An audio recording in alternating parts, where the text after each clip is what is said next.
Good afternoon, ma'am, fellow students. My name is Corey Michael Brooks. Today, I will be convincing you that alien life probably exists.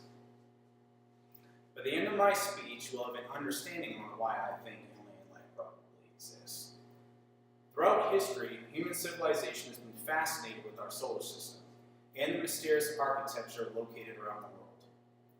As our understanding of science and mathematics grow, so does the realization that alien life probably exists.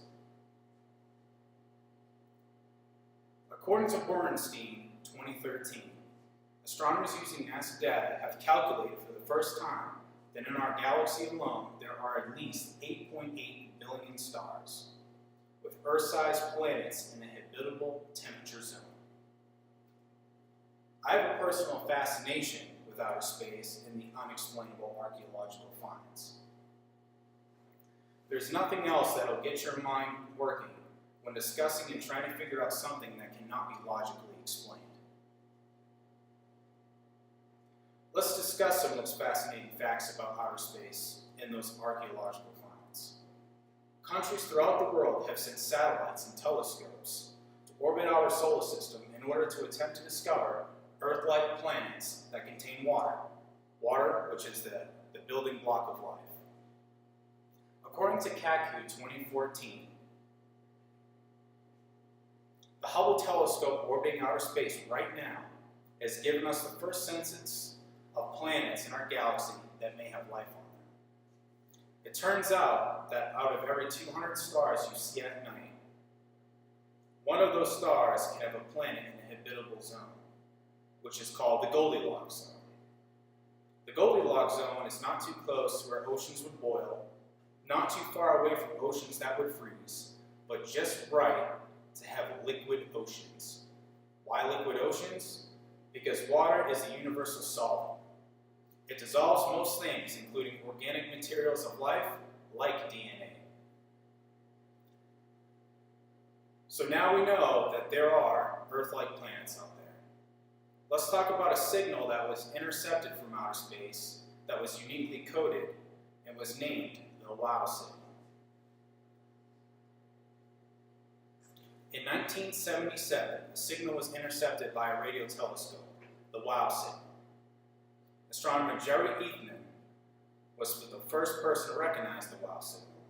The signal was in the range of 1420 megahertz. Neutral hydrogen atoms from outer space usually generate the signal. Hammond's 2013. To this day, the origins of the WOW signal remain a mystery. Are you building doubt yet? That we are the only intelligent life forms in the universe? Let's take a look at the unexplainable architecture that was recently discovered.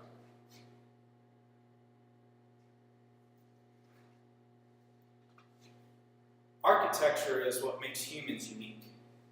We are obsessed with building everything bigger, better, and smarter. Let's take a look back at our ancestors and some of the things they have designed and made.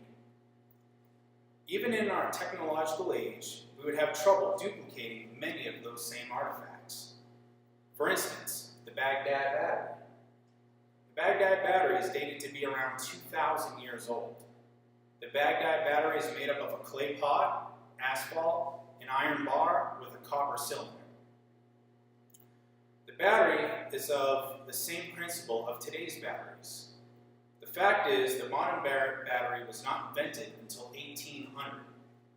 Scientists think the Baghdad battery was used to electroplate objects, essentially take steel and gold plate them. Wrap your mind around that. Also, let's talk a little bit about precision. There are stone blocks cut with laser-like precision at the site of Pumapunku. The site of Pumapunku is estimated to be thousands of years old. The site holds dozens of stone blocks that are uniquely cut with geometric shapes. Some of those blocks weigh over 100 tons. Master masons and stonecutters have tried to cut the same type of blocks, but had no success on maintaining that very same precision as those inhabitants did. What or who gave the ancients those types of technology? Could it have been extraterrestrials? There are too many things in this world and universe that are unexplainable. People often point to God for the answers, but always come up empty-handed, whether you'd like to admit it or not. It's true. Society needs to start putting more faith into science in order to get the no-spin assessment on the mysteries that surround us. Ladies and gentlemen, this concludes my brief. If you'd like further information on this brief and the resources that I've used, you can visit my resource page. Some of the resources that I've used: Ornstein, 2013, 18.8 habitable Earth-sized planets may exist in the Milky Way alone. It's from BBC News. Hammonds, 2013, the WOW signal, intercepted alien transmission of alien and life exoplanets. Kaku, 2014, how many other planets in our galaxy could sustain life? And that's out of physics, concepts, and definitions. All the resources that I used here today are accessible via the internet. Thank you. Have a nice day.